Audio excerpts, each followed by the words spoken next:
Welcome, everybody, to Need Some Introduction, a podcast where we go week to week watching one of your streaming favorites and giving you other reviews and recommendations along the way.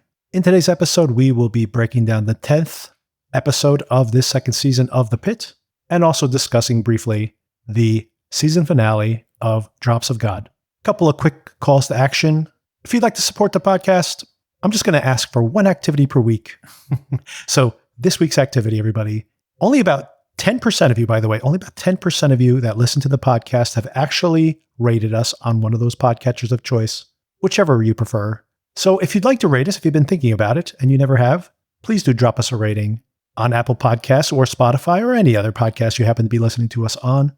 And I'll leave it just to that. Of course, anything you want to reach out to us, give us any kind of feedback, any questions, any comments, need some introduction at gmail.com or post to Spotify or post to YouTube. Later this weekend, by the way, of course, the Academy Awards, so we'll be having a reaction to that. Darren and I will be breaking down Paradise, and Sona and I will be discussing DTF St. Louis, series that seems to be picking up some traction. And I have finally caught up on the real-world case that this correlates to, which on the surface, just knowing the very basic details, seem to have very little in common with this series, but as I dug into it, does seem to have some interesting overlaps. So I probably won't be spoiling things yet, because in case it is a spoiler for the series itself, but at some point, as we get later into the season, probably discussing that real-world case as well. So that's all to come. If you're curious about any of those shows or any of our content, subscribe on your podcatcher of choice. And with that out of the way, let's get into this conversation with Kim. Before we get into today's episode, happy birthday, Kim. How did you love this birthday week that went exactly as you planned for it to go? Thank you, Victor. Would you like me to get into details? You were there for most of it. Minor problems, numerous minor problems on my birthday, on the day after my birthday, and yesterday. But everything is relatively okay. All birthday plans were canceled, and the heat went out in our house. And just as the temperature went from 80 to 25, perfect timing. And yeah, it all went as perfectly as could be. There was a homework meltdown involved. There was dinner plans wrecked. There was Saturday plans ruined. My friend is at home barfing, but our heat is fixed. Yes, we're recording this upstairs because the heat was fixed. Thank you, guys, for who do not listen to this podcast, but thank you for fixing our HVAC. And yeah, a little change in career possible for me as well. So all this very eventful week, very eventful. Keep listening, everyone, because Victor's becoming a professional podcaster. At least temporarily. You may be hearing a lot more episodes. And so make sure you share. This is my call to action. Share this with all your friends and family, guys, because Daddy needs a new pair of shoes. Before we get into our conversation about this 10th episode of The Pitt, let's spend our usual few minutes discussing Drops of God, the season finale of Drops of God, an episode called Break Free. Did anyone break free of anything in this finale? Well, I guess Camille has broken free by force. Issa has broken free from his unhappy relationship with his mother in a way that he not of his accord, would not have chosen. How did you think about this season in general and this as a finale? The season for me was just okay, but this was a pretty disappointing, and maybe this will be a theme for this whole episode, but a pretty disappointing finale. I felt like, given how neatly everything was wrapped up in season one, it doesn't have to always be neat. As a matter of fact, maybe it's interesting to show that the dark side of what seemed to be a pretty clean and easy result, even like that familial reunion all turned out pretty well. She shares her wealth with her brother. Everything kind of leaves on a happy note. But of course, things are more complicated. People still have other driving forces beyond just the money, and maybe find out oftentimes, for example, that having money and just having the success you thought you wanted, there's then something else that keeps compelling you. And exploring that, which I think they're trying to do here on the show, can be interesting. However, specifically as a finale, I just think about the fact that we don't even get any kind of closure here. We have Tomas. It could be the end of the line between him and Camille. But then there's that whole I love you at the last moment. So they're kind of leaving it open if this has a third season. And it really feels like maybe they were anticipating a third season, because that leaves that part of what Camille decides to do, to settle down with Tomas or to go in a different direction. And maybe that's part of her exploration in the next season. But also even something as secondary here in this particular, the focus of this season of the show, David and his sister, they haven't resolved that either. All of a sudden, he has his investors showing up and the things aren't running as smoothly for him. They have the grapes, but then they don't have the wine. They don't have the wine maker. And does that mean that he has to now finally force himself to work with his sister to resolve that? Or does that resolve in a completely different way? Obviously, whatever happens in that circumstance, completely unresolved, like literally a cliffhanger at the end of this particular episode of the show. And then, of course, with Issa, him dealing with the passing of his mother. But then what do we have there? He just suddenly flies off a day later to start this new relationship. And what is that, as from a character perspective, what does that say? It's nice that he thinks of his sister in that moment, how she might need help. But he's obviously still in denial of any kind of emotional problems he may have, which you have to assume he's going to have some significant issues here with the abandonment of his actual biological father and now his mother too. And he's just like, yeah, I'm going to France. And maybe he's broken free, but I don't know if that's what we're supposed to read from that. No, I don't think he's emotionally broken free from anything. I think he's probably in a worse position than at the beginning of the season. He doesn't even get invited to his mother's funeral because his grandfather doesn't want him to come. So he's now still the emotionally scarred person he started off as. He's no longer afraid of the dark. So maybe he doesn't need to go on any deep dives. Although he's now with a deep diver, so unlikely that's going to end. True. He just doesn't need it as therapy, potentially, but maybe he does. He's emotionally scarred. Camille has ruined her life for what end? So I agree that the ending of this season was kind of anticlimactic. It certainly wasn't as well put together and tied into a bow as the ending of the first season. But as you said, it is open to more if they decide to bring back a third season. I just feel badly for everyone. Like they still haven't gotten it right. It seems like they haven't actually learned any lessons throughout this season. Yeah, which is, I think, what makes it feel like they almost have to have another season is exactly that, is that the characters haven't really learned anything. You could be like, oh, Camille now has to sell her stake in this vineyard, but you assume that Tomas and his father aren't like incredibly wealthy anyway. So you figure if she bought like 50% of the business, and now, of course, the business is probably thriving given all the notoriety and it apparently making actual good wine. So she's not losing any money on that investment. Plus, it's probably only a fraction of her tens of millions of dollars that she inherited.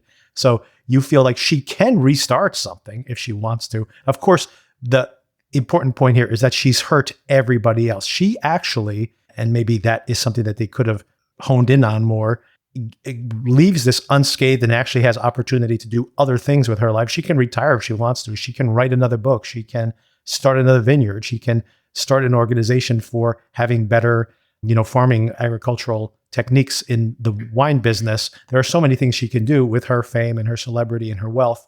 And the people who got hurt was this father and son who were involved with her with this wine competition. It's the wine competition that's been destroyed. It's the wine guide and her friends who work now at that wine guide. So it's not even about tarnishing her dad's reputation and what that wine guide represented. It's the people now who that's their lives. And these are the people who are closest to her, and they have all been collateral damage to this. So I'm not sure the season fully acknowledged that fact that she it still seems like in the final moments we're like, oh, at least she has a somewhat touching moment with, as much as she can, with her very cold brother. So at least that is the button on the episode when it's not fully grappling with the damage she's done to the people around her, I think. Yeah, she's trying to some degree to make amends. She invites that character who was involved in the wine guide. I can't remember his name. She invites him to the meeting so that he can reconnect with his girlfriend, because now they're mad at each other. And she does reconnect with Issa, but of course her potential marriage has been ruined and everyone's lives have been fractured, right? So Yeah, and I mean, it's not even like, and now that parallels what happens to David, because David, who was already wealthy before, a significant percentage of his additional wealth, if he wants to continue to climb, which seems to be a fixation of his, would be this actual wine. And now he doesn't have the value of that wine anymore. He doesn't have the value of, and of course, it has not repaired the relationship with his sister. His sister presumably will no longer make the wine. So everybody on the show is collateral damage to Camille. Yeah. And this wine that is so precious is potentially never going to be able to be remade, because if his sister doesn't specifically tell him what she does, then the tradition ends, right? Like they don't even know how to maintain these wine barrels and carry out the process that she's been doing for her whole life. So that could be potentially ruined too. But in some ways, I guess, I'm just thinking about this now, that is a way where they're breaking free, right? You have Camille and Issa getting rid of the father's ashes. And if this wine dies in Georgia, this recipe, everything about it goes away, and David just owns a golf course somewhere and has celebrities show up so he can have parties so he feels like and that's basically what he is, a big fish in a small pond. That is the status quo. But guess what? The connections to these toxic dads is gone. So I guess in a way, they break free in that way. But it still does, I mean, I'm putting that context on there, which I think is partially there, but it's just not very satisfying as a finale for the season. I know. I feel empty inside after watching the end of that show, because nothing really came to a positive resolution. But that's life. Not everything ends on a high note. And I mean, the actor, by the way, who plays Issa, whose name is Tomohisa Yamashita, who was a musical performer before becoming an actor. Honestly, I mean, he's a visually striking person and he has presence, and he was a good enigmatic mystery of a way, like even a mystery to himself, which of course is important, I think, to season 1. But I think he does not have the range as an actor to pull off some very difficult things we have to do here, where, like I say, at the end of the season, is that him understanding his mom in some fundamental way, coming to some kind of emotional resolution, and doesn't want to be closed off emotionally and end up like her, or doesn't want to, or is just running away from that reality now into the arms of this other woman and starting this affair. Is it a way to just not deal with things like he has before? Honestly, I don't know, because I think this actor, not a terrible actor, like I said, he definitely holds your attention when you're watching, but this is complicated emotions, and I'm not sure he's able to convey any of that. He's mostly stone-faced throughout the show, so you can't really break that external shell of his.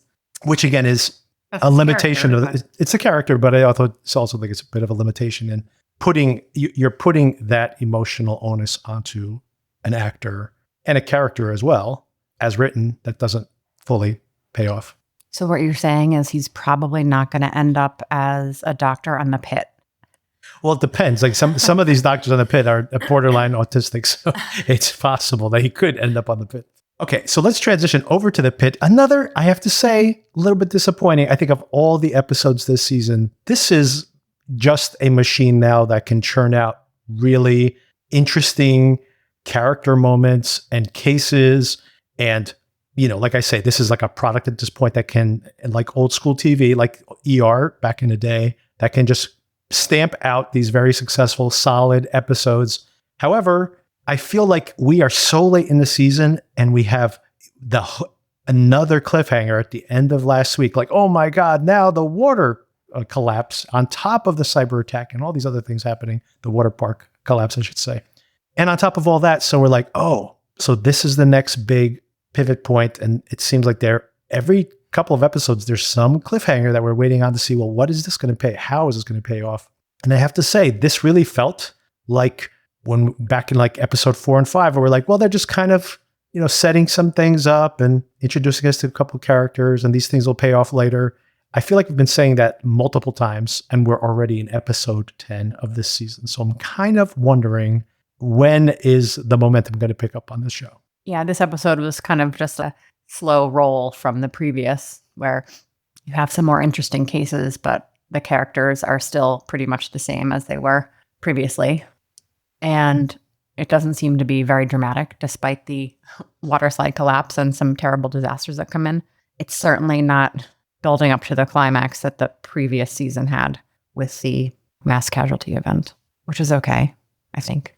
Yeah, I'm still wondering to see if there's still going to be some left, hook that's going to come in and surprise us with a unexpected addition to what's happening here, or if there's something that's laying in wait, like they turned the computer systems back on, and actually there's like some virus has been dormant in the system that knocks everything out even worse than it is now.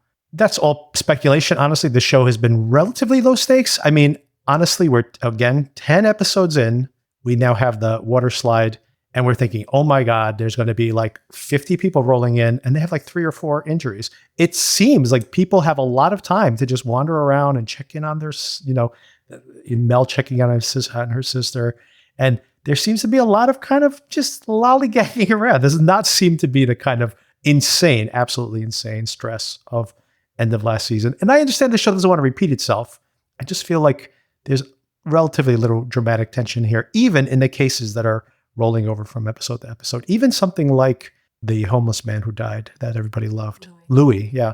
Even something like that. Like there's just not even a character like that is kind of pulling us through emotionally through these cases. The one character that continues to be present throughout all of these episodes up until now is the cancer patient. And even she. And we know that she's going to meet her demise very soon. So that is a very sad storyline. And that one doctor whose name I can't remember spends her whole her whole hour again with the cancer patient. So she's, McKay. She's hospice doctor as opposed to ER doctor in this one episode. The death Sherpa was there, wasn't she? She was. Okay, a couple of things I forgot to bring up last week. One is pretty minor. The other one is probably something we should have talked about. It does thematically maybe irrelevant. One was the retina stroke, which I found interesting that, despite the 1% chance of death, which I was kind of adverse to taking that risk, but I guess, she's old or whatever. But it seemed like she was recovering her vision pretty quickly. But you mentioned that actually is pretty par for the course. Yeah, TPA is given for acute strokes. This woman obviously had a retinal artery occlusion that improved with TPA. So her vision got better and she did not bleed and die. So she was in the 99th percentile. So Victor, I will still offer you TPA if your eyesight goes out for the same reason. So we can talk about the risks if that ever happens to you. Considering how much I like to watch stuff, movies, TV, I know, exactly. That's going to be really rough if I lose hopefully only one eyeball. No 3D glasses, though, in the future. No, why. The Avatar films in the future, no 3D glasses. Hence why I will advocate for clot-busting drugs for you. Okay, I'll contemplate it. Okay, much more importantly, we did not talk about this poor woman who has the PCOS, is it right? With some kind of ovarian torsion. And of course, the irony of that is thematically, it's that so many women, especially non-white women, have their pain signals ignored, which is what's happened in this case, but something that is historically true. So many women who die in childbirth because the doctors are just like, yeah, it's regular pain. Oh, wait, she's bleeding out. and of course, we forgot to mention her here on the podcast. Shame on us. It's terrible of us. This woman actually brought up all those points about how she was misdiagnosed and no one was listening to her, which is a classic problem in the non-white population. And McKay did listen to her and diagnosed ovarian torsion in real time because she did an ultrasound while she was having her pain. So they got the diagnosis right and they took care of her in the right way. Luckily, finally, they kept her there for observation and were able to catch this. They got to staple that ovary down. Good job for remembering that, Victor. Part of the reason I thought about that, by the way, is last season, they had a young guy came in who had his testicle turned the wrong way. Yes. And then they said the same. Testicular torsion. Yeah. So they said the same thing. Same idea. So in my head, I'm just like, ooh, stapling the testicles. Yikes. And then when they said it here, oh, they're stapling an ovary. Yikes. Anything to preserve the blood flow to those vital organs. Okay. As you mentioned, there's some, if we're going to say thematically, some of these episodes have had some pretty interesting themes. You have to like dig a little under the covers to understand like whether it's like listening to your patient or some kind of interesting subtext there, or the fact that like late in the season last year, the revelation that these doctors at first they're like, oh my God, things are so stressful. But then at some point they're like, wow, we get to do all this crazy stuff down here. You know, like it's like the Wild West and the thrill ride of it. So some of the thematics in this show from episode to episode have been relatively subtle. And for me, interesting. This one, the theme of this episode is talk to your mother. We have Javadi being like, I should talk to my mother. And we have Mohan going, I don't want to talk to my mother. And we have the cancer patient being like, talk to your mother before she's dead. That is true. We all need to pay attention to our mothers, no matter how malignant they are, like Dr. Javadi's mom. Not a sympathetic mom in the least. And then, of course, we have, what's her name, having a panic attack because her mother won't stop calling her. I'm not terribly entertained by that storyline. So, yeah, the Mohan problem is serious. We've discussed it here before where we really don't understand. It is. I mean, it's almost something we harp on every week where they bring this character back. Obviously, they did not bring back everybody from last season, but they brought back this actress. Not to say that she's doing a bad job, by the way. Like I said, I don't think they have anything for her to do. So they bring this actress back to be part of this squad of people. And of course, we've seen the people who came back from last season, we've only drilled even more into their backstories while developing new characters. Like I love, for example, early on in the show, I'm like, I don't know if this Joy character is going to work for me. She's just sarcastic all the time. And now she's like my favorite character on the show. I love when you see Robbie at one point sending her back out to see another patient and her facial expression of just like, oh no. Just her reaction from moment to moment, like just her facial reactions is priceless. Yeah, she's so entertaining. She provides the comic relief in the background. And she's become really good at her job at the same time, you know, and it's very interesting to see that someone who's like, I hate this job, but then is actually very good at it, as opposed to like Santos last year, where she's like, everything she said was like, bang, bang, bang, A+. And she's just like, give me another case. I want something else. I want to put my hands into another body. Show me where to go. And now this season, partially because she's off her game because of Langdon, but even without him, she's tired. She's, you know, behind on her notes. She's stressed out about that. And then like all her diagnostic calls have been like wrong, basically. I know. She's sarcastic and rolling her eyes, and she just seems super miserable this whole season. In the tension with Langdon. Which they called out. They were referring to a tension pneumothorax in that one trauma patient. And I think Hashimi or someone made a comment like, oh, there's tension in this room, all right. But she was referring to the tension between Langdon and Santos. I also like Ogilvy so much, as well as Joy. Yes. Like when the helicopter lands and we have a traumatic amputation and they just hand the leg to him and he's holding an entire leg in a plastic bag and like carrying it around like it's a teddy bear. Oh, kind of cracked me up because it's like so terrible what's going on with this poor woman. And he's just carrying the leg.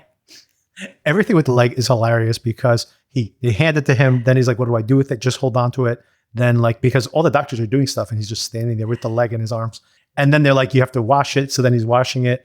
And then she's like, where's my leg? He's like, what happened to my leg? And they're like, put it down. Don't let her see it. And then later on, they're like, wash the leg. And it's just like, whatever he's doing with the leg at any moment is the wrong thing to be doing with it, which is hilarious. And then they finally get it all wrapped up in a plastic bag on ice without the ice touching the leg because they're hoping they can reimplant the leg. So he does it all great. And then the surgeon comes in. I think they call him Dr. Shark. And he like rips the bag open to check the viability of the leg. And they're like, oh my God, we just spent so much time wrapping that up. And he, in his typical surgeon egotistical way, decides that he can reattach her leg, which I am very foreign to because in my field of work, we chop off legs as opposed to reimplanting them. You don't worry about preserving them afterwards. But when legs are still reattached and they don't have blood flow, we do worry about saving them. When you did ortho, did you ever have to reattach limb? No. Not even a partial? No. My uncle had his fingers reattached by a hand surgeon. He got airlifted from Vermont after a table saw traumatic amputation to 2 of his fingers. They did a 13-hour microsurgery to reimplant his digits, but I've never worked for a hand surgeon who does such things. This Dr. Shark is, I would presume, an orthopedist. And her leg hasn't been off for too long and they put it on ice, so they've preserved it so it can potentially be reimplanted. I would like to see if this character continues and we see like what happens after they attempt to reimplant. If he doesn't come back, I mean, I assume given he kind of gets like certain characters get like their moment in the sun, like you know that they're probably going to come back again. This guy, because they introduce him very specifically as Whitaker and everybody's kind of like stay out of his way. He's extremely brusque. He's like, yeah, genius, I know. Which of course is honestly me watching this as a layperson. I think it's so rude because there are other surgeons who come down there and they seem to be like, give me the details. And then they're like giving him the details. And he's just like, I can see that genius, shut up, which seems to be like, they're definitely setting up not only maybe these different types of personalities, but also you would assume that that is going to come back in some way, that character specifically. I mean, there are malignant personalities in the medical world. So they're just giving us a little taste of one of them. Also how they like have cast this guy as being like a real, like, you know, like bro. No, but also like this kind of like bro guy who like was probably like an athlete previously and now is like the athletics of medicine. Yeah, it's like the typical orthopedist who was an athlete and now can flex his muscles in the OR. Yeah, my orthopedist, when I had my hip replaced, seemed like he probably works out. So he probably needs to be in pretty good shape to be able to pop that, you know, hip in. I did just learn about your orthopedist that he's the second busiest joint surgeon in the country. Wow. At my hospital. So he churns out total hips and knees. Well, because he turned it around in 30 minutes. That's why 38 minutes. It took 38 minutes for Victor's hip replacement. I got the phone call and I was like, uh-oh, something must be wrong. Like, no, we're done. 38 minutes. Holy cow. Okay, going back to the Mohan thing. So a couple of points there. First of all, let me just wrap that up with the whole moms and Mohan in general. Bringing her into this, you know, we have new characters that are being introduced. We love some of these Ogilvy and Joy, obviously pairing them up. Not only are they these kind of like at odd personalities, but I think they were smart, like where they paired the two of them up at first. And it seemed to be like, here it is. You know, he's like 6'5", she's like 5'2". So it's like a nice dichotomy just in seeing them visually with each other. And that was a fun early part of the season. But then Joy's now floating around and getting involved in other stuff. And she's developed in a completely different way. And Ogilvy has now become kind of like the punching bag for the team, although they think he's actually is good, which is part of the reason they're willing to rib him a little bit. And then also, of course, he's now competitive with Javati, potentially competitive with Javati. We got to talk about her, especially with this toxic mom relationship. But back to Mohan is this idea that they don't really know, given we're developing new characters, etc. Mohan's been putting in there. And it's just like kind of like a little bit of this, a little bit of that. And, you know, her phone's going off and it's just in the background that she has all this stress from her mom. And eventually she basically has a panic attack, primarily because of her mom. And of course, Robbie, interestingly, you know, he could easily be this one-dimensional, whatever Robbie says is sacrosanct, and he's this incredible surgeon and so incredibly giving and perfect in every way. But we've seen multiple times, like last year specifically, where he kept siding with this kid who might have been, you know, a threat in some ways. And he was always giving the kid the benefit of the doubt, even when potentially he was a suspect in the mass casualty event last season, and expecting everyone to apologize after they were wrong, where, you know, that was kind of something that showed him in a negative light. But the way he reacts to Mohan here, you know, not obviously just as a human being who might be stressed out and reacting that way, but as a leader of this team, you know, that's not a way to motivate anybody. No, he basically tells her like, oh, this is a panic attack right now. Like, grow up, get over it, go home. Zero sympathy. And Hashimi points this out, which she's right. She's not always right, but she's right a couple times in this episode. It's interesting how Hashimi and him balance each other out in that particular way.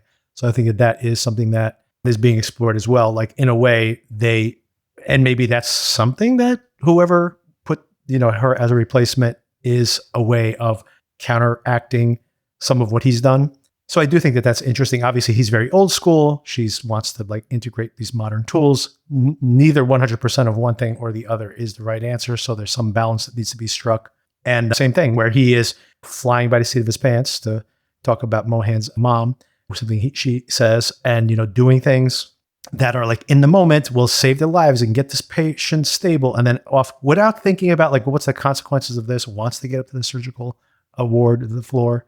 So there is limitations to the way his style of medicine also. But then, of course, being Hashimi has had her limitations too and has not seen things before. And also just when you think about her level of empathy, not only in this particular case, but wanting to keep these patients around, like this prisoner patient, just keep him around so that he can eat better for the next few weeks instead of going back to jail where they have medical, like you can't save the world, especially if you think that you are short on beds in the moment. You have a lot of people outside that are still waiting to be seen. So there's some balance point that's being struck there. But let's talk about some of these other problematic mother-daughter relationships. What did you make of, speaking of this kind of ego of the surgeons, we've seen Garcia obviously have a kind of an attitude too. But what did you make of Javadi's mom coming down and her saying, you got to get out of this circumstance that you're in right now. You're used to flying by the seat of your pants down here, making surgical choices that more skilled medical professionals have to fix later on. So is that like an attitude you see in surgeons in general? Unfortunately, yes. I used to be an ER provider, and then I switched over to a surgical subspecialty. And switching from one to the next, you realize that there is a little disrespect that happens between the surgical world and the emergency medicine world. But until you've lived both, you really can't fully understand where each one's coming from. So I have seen that attitude in the real world that she's expressing, like, this is just a game. If you want to be something real, you have to be a surgeon, which is not true. So until you live both sides, you never know. You've been upstairs and downstairs. And speaking of Hashimi and her medical expertise, I did think it was interesting that, she did this, what is this called? The slash tracheotomy. Yeah. Which I love the idea of being like, well, that's one way we can handle this. And they're like, go ahead, you do it. And then she does it. And then they ask her at the end, how many of those have you done? And she's like, none. And then they ask the doctors in the room, like, how many have you done? And they're like, no, we've never done that before. So this is that rare. If someone needs an emergent airway, you usually just like pop it in with a needle poke, as opposed to making an incision. So I don't take care of pediatric patients. I'm not sure why a crike would be contraindicated. That's why they made an incision. And then, of course, the surgeon makes fun of her for making the incision too long. And now they have to go clean up her mess. Meanwhile, she saved this kid's life by giving him access to his airway. So that's classic. Oh, look what the ER did. Meanwhile, the patient's alive to have additional surgery. Thank you. Yeah, now Al Hashimi says that, right? It's like, we could have waited to take her up to surgery and for you guys to do a CT scan, but the patient would not have been breathing that entire time. So probably see the forest for the trees here, people. But I do like that idea of being like, oh, what an ugly incision, instead of being like, oh, the patient's not dead, which should be the priority. Exactly. Give the poor woman a break. She went out on a limb to try a procedure she's never done. All these ER providers are pretty ballsy with trying things they've never tried before. The gnarliest / coolest thing that happens in this episode, although it could be a tragic story. Hopefully this is not the dead boy. I hope not. But this father who tried to grab his son, just the thought of that is just so traumatizing. While he's like, when the slide collapses, grabs him by the hand and lost him. But his damage is only that he has his ring finger degloved, which that's oh wow, how cool is that and how gross is that? But at the same time, of course, the underlying, it's kind of hard to focus on that part of it when we know that his son is missing. And of course, him freaking out and being like, I don't care if you can just look for my son. And like, as if these people would be the people looking for his son anyway. Of course not, but that's where his head's at. And being like, cut the finger off, which is exactly how I feel. I'm like, give me a saw, I will cut my finger off, go find my son and stop talking to me about my finger. But they, of course, can only do what they can do in that room. And what they can do is reattach his gloved finger, which he could care less about. Yes, the visuals of that degloving injury looked real. I have seen some nasty deglovings in the trauma world, and they were able to tack his skin down and he didn't lose his finger. Hopefully he finds his kid. He runs into one of the other trauma rooms because the boy who needs the tracheostomy is on the stretcher, and he realizes it's not his son and he's just standing there. So we need to find this man's child. And we know that there was a fatality at the scene of this water park. So I know. Seems like this is not going to go well. I feel like it is going to go well because one of the like kind of fun moments in the episode is Dana appreciating that this young nurse has been able to like stalk this guy's Instagram account, find a picture of the kid, like took pictures from his Instagram account, contacted the mom, sent the photos to the police. And Dana's like, wow, you should be in the FBI. And how on earth does this new nurse have the time to do such things? But good job for her. And no Wi-Fi, so she was in the parking lot the whole entire time doing this.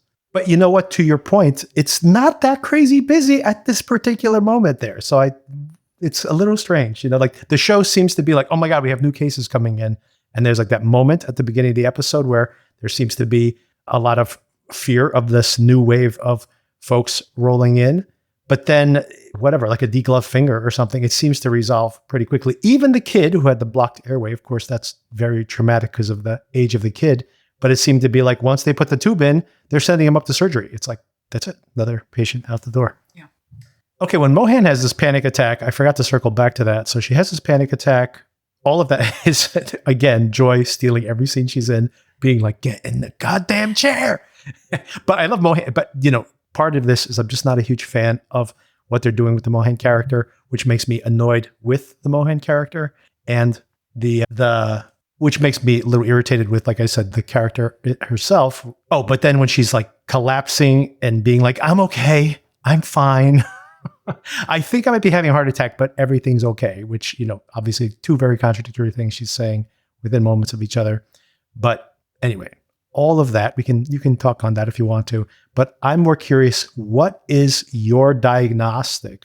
Well, she's interrupted trying to diagnose this swollen bump she has like on her calf. Like what do you think that is? Yeah, they showed it briefly. It looks like a big swollen something, whether it's a muscle tear, she's limping. I don't really remember the scenario. If she said there wasn't any trauma, maybe she ruptured a Baker's cyst. That's possible. It's like a cyst that happens behind your knee. And when it ruptures, it can cause acute calf swelling and pain. And it can happen without necessarily trauma. Sometimes trauma can cause it to happen. So maybe that's where that's going. Not terribly interesting, that one. But they made it look pretty dramatic. Just like a golf ball swelling in her calf. Yeah, it just seemed very strange, the actual, you know, the way it looked. And if you had a diagnostic opinion on it, I'm sure we'll probably know more next week. I'm going with Baker's cyst for now, having not had any further information, with the panic attack interrupting the patient interaction. But luckily, it is just a panic attack. She's not having a heart attack. What if it turns out to be a heart attack? No, because everything looked okay. Right?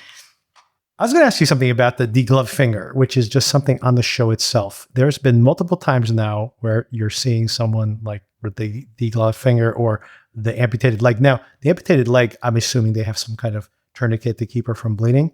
But there's been multiple times in this show, but even in just this season of the show, where the finger is like, I would assume, in other words, that there will be a lot more bleeding going on at the site of this. Is it because your body clots off automatically, or are they keeping the finger from bleeding? Like, what's going on there? I mean, he has a ring on, and the ring has pulled off just the skin. Yeah. So like the tendons and the blood vessels are intact still. So like the blood vessels within the skin are obviously still within the skin. So he hasn't disrupted any major digital arteries by pulling off his skin. So everything's still intact. Wouldn't you be bleeding from here underneath? Not if you didn't damage the digital arteries that are here. He just pulled the skin off. But the digital artery? It goes on. The digital arteries go on either side of your finger. Yeah. And he pulled the skin off. So the arteries are still intact. I know, but wouldn't it be bleeding out in the moment? Bleeding out in the moment. Like, wouldn't the blood be coming this way? Well, yeah, your blood comes from the heart down. Right. What I'm saying is he didn't tear any major This is thrilling when you be pointing at my head. Victor's like studying his own hand. Like, why is my hand not bleeding right now? This is why we have to be a video podcast. Oh my God. I mean, the amputated leg is bleeding. If you remember, they took the tourniquet down and there are little arterioles that are squirting blood. So the tourniquet is useful. I had a trauma patient just yesterday who had a major injury to his femoral artery, and they had a tourniquet up, and he was stable. They brought him to the OR. We show up. They took the tourniquet down while the patient's on the OR table, and there's no bleeding. So everyone is like, okay, no problem. Maybe it's just a vein and there's a clot and it's no big deal. And then the clot that was there had just disrupted itself because there is an actual major injury there. And then he started bleeding on the operating room table. So the trauma surgeon had to jump in and hold pressure. And then we fixed it. That should be a patient on the Pitt. That would be a fun one to have, like the medical students be like, oh, everything looks stable. And then just blood starts popping out. Yeah. That'd be fun. Then I can explain to you why there is bleeding. It'd be fun if they have multiple clocks they had to plug. So it's like the kid with the finger in the dike, the finger all over. Like a cartoon? Yes. Kind of. So I want to talk about, of course, the button on the episode, which is this death finally of this cancer patient. But before we get to that, curious question. All right, first of all, Mel has her deposition, of course. And Mel's sister is there. She just had a UTI, but it turns out she had a UTI because she's got a boyfriend now. Mel doesn't have a boyfriend. She's flirting with the idea of maybe having a boyfriend. Meanwhile, her sister, while she's, supporting her, basically, is having an active social life. Hopefully, this person is someone who she knows through this center she goes to, like a peer, let's say, rather than someone who might be taking advantage of her sexually. Yes, I have to hope so, that this is an appropriate sort of relationship. Mel is, of course, shocked by this after she's just been shaken by the deposition, which apparently she got grilled in the deposition more so than the previous physician who was deposed. So Mel is kind of a mess. And then Santos, in her not nice demeanor, hands her a bunch of charts. Mel can't even focus and then has to go and deal with her sister. So she's having a bad day for sure. Yeah, so I think the only other thing from this episode that comes to mind is maybe a couple of things we can talk about before we get to cancer patients. We call it her final treatment. We see the stress. Santos, of course, the theme of this whole entire season so far, from her perspective, is the stress that she's not comfortable with after loving having this very high stress situation last year. She seems to not be in the mood this year for it. And we see now overtly that, even though you missed it in previous episodes, that now it's overt that her and Garcia have a sexual relationship. And Garcia, again, everybody taking Langdon's side. And she literally she's a very black and white thinker. And she just cannot tolerate the fact that Langdon's getting a pass for this. Yeah, Garcia is not nice to Santos. She's like, we can do whatever we want in our spare time, but if you talk about Langdon one more time, I'm not coming over ever again. Like, great. So let's perhaps not have a relationship with this woman who has zero sympathy for your emotional well-being. Well, there was a joke even, in passing, either this episode or maybe the last episode, I can't remember, where someone basically said exactly that, like, don't get into a relationship with somebody at work. Although they seem to all, there seems to be implications multiple times that there are affairs between, like, for example, Robbie with that nurse that we saw earlier on the bed. The case manager. Yeah. Oh, and there's something we could talk about. Finally, what do you think they're setting up here? Finally, we have Langdon's friend Duke has showed up, and we're like, he's so concerned for Duke. And I'm like, oh my God, Duke's died in a bike motorcycle accident. Nope. He rolls in here again, cuts the line. I like how I've been waiting 5 hours. Hang on, sir. I know you're dying, but I have to check my friend's nose over here.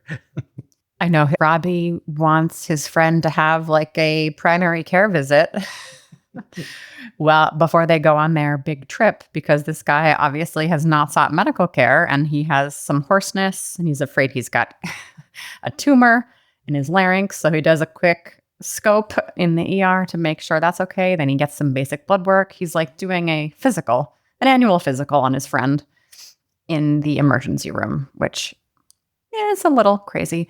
But obviously he wants his friend to be healthy so they can go travel about. And that does happen. If you have a patient or a family member in the waiting room, you can get them out. They cut the line, just like Mel's sister did.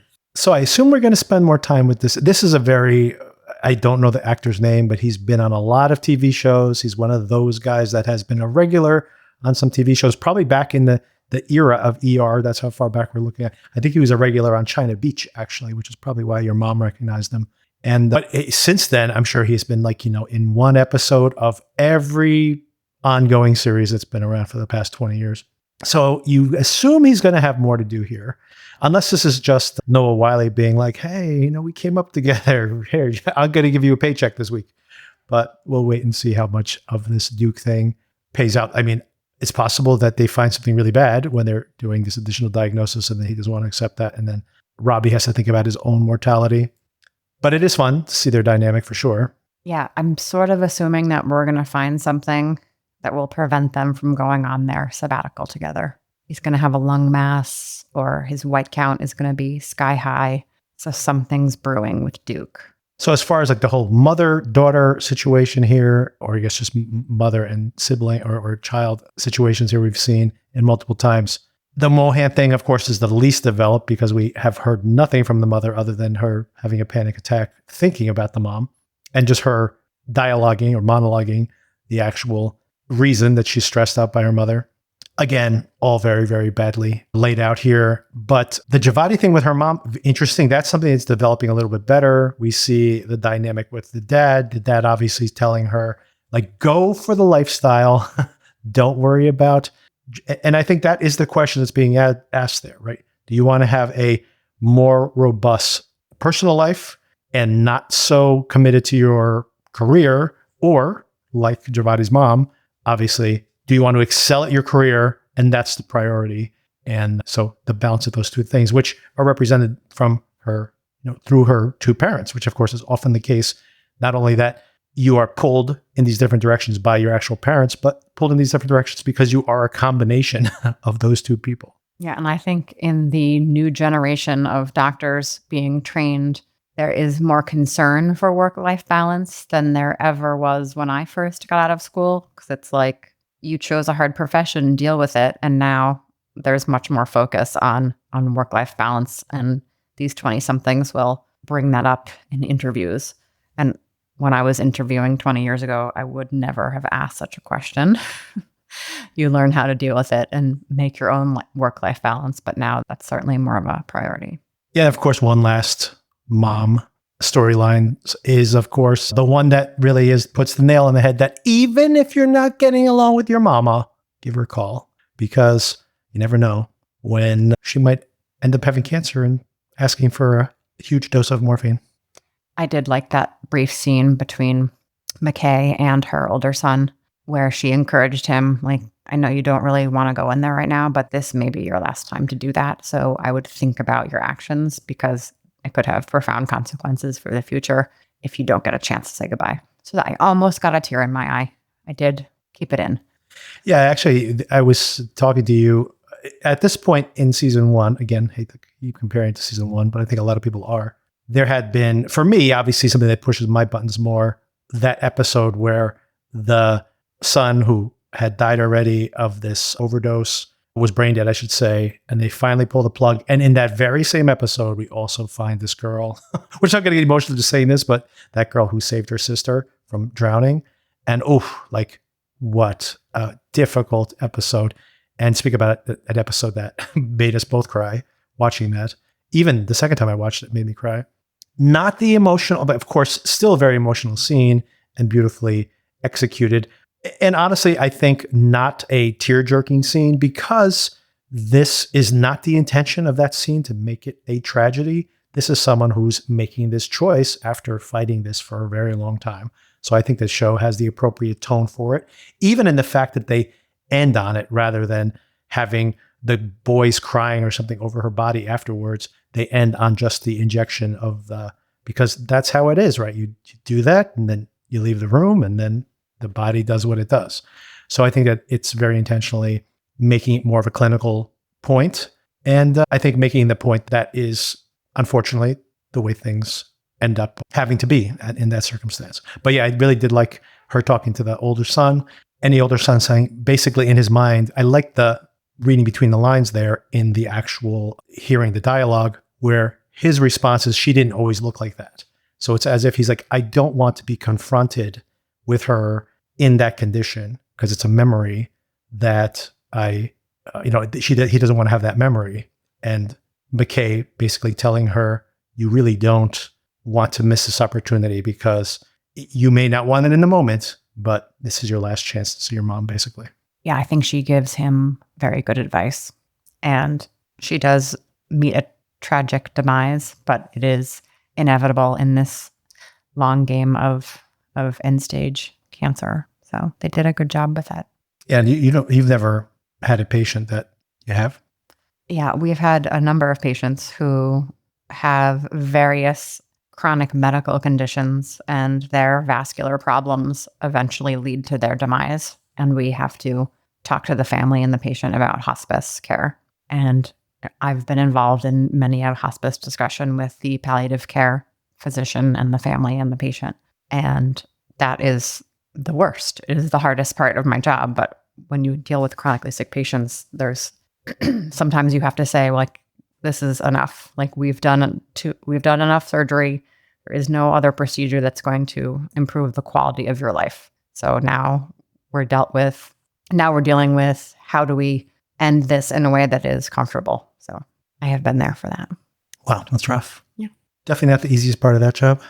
And so as far as scenes from next week, we haven't had one of these featurettes, which I really do like. I wish they'd see more of them. I do not watch the official podcast, which I think does not, sometimes they talk to the actual cast, but oftentimes is talking to the behind the scenes folks. So maybe I should watch more of that. But I'm too busy making this exquisite podcast that you're listening to right now. I hope you guys do enjoy it. And so have not watched that, but I do really love the behind the scenes stuff. So maybe I will watch some of that once we get closer to the end of the season and bring some of that into this conversation as well. But other than that, on the scene, we don't see any featurette, but we do see some scenes from next week. And the one thing we see that is kind of shocking in that preview is Mel really like laying into her sister. Like, this thing has flipped her switch. I assume that's part of my context setting in bringing up this very conversation, is that it seems like something's boiling over there. And it could be the stress of the deposition. And she didn't think that went very well. And we can talk about that briefly as well. But I think it's the idea that she has in her mind probably been like, I'm there for my sister all the time. I have no social life, so I can socialize with my sister all the time. And she has an active social life and I do not. So all of this, I think, is making her boil over there. Yeah, she's due for a little bit of a meltdown, I think. She needs a little relief. Exactly. Yeah, and that'll be it till next week. So as usual here on the podcast, just the quick reminders. We're still talking about DTF St. Louis. We'll probably be watching the first 2 episodes of Imperfect Women. Sona is looking forward to this. So we'll at least sample it, see how that goes, and probably discuss it when I'm discussing those other shows with Sona. And Darren and I continue to discuss Paradise as well. So all to come. And other things we've been watching. Oh, of course, the Academy Awards is this Sunday, so I'll probably have a reaction to some of those wins. I think this is pretty chalky, as they say, like that. We're pretty clear as to what is going to win. There could be a couple of surprises, though, so we'll see if there's any surprises, and then I'll have my reactions there after watching the show, which honestly, I don't watch the Academy Awards anymore. I watch the monologue afterwards, and I watch some of the, the speeches if I hear good things about them, like in the snippets the next day. Really, and I really don't care, to be honest. I really don't care about the Academy Awards anymore. The only thing I care about is I like when a movie like Anora wins, which was not only one of my favorite movies of the year, but then, a movie like that now has a much higher profile, right? If like some giant movie wins a blockbuster, I'm like, okay, it was a good movie, fine, but it was already a blockbuster. Like, how much more bigger is it going to get? But these were really good nominated films, though. So I did like the fact they were nominated. I did like that it improved their profile. But anyway, I'll have further reaction once we know the actual winners. Looking forward to it, Victor. It's all to come. All right. Thank you for the conversation. Thank you.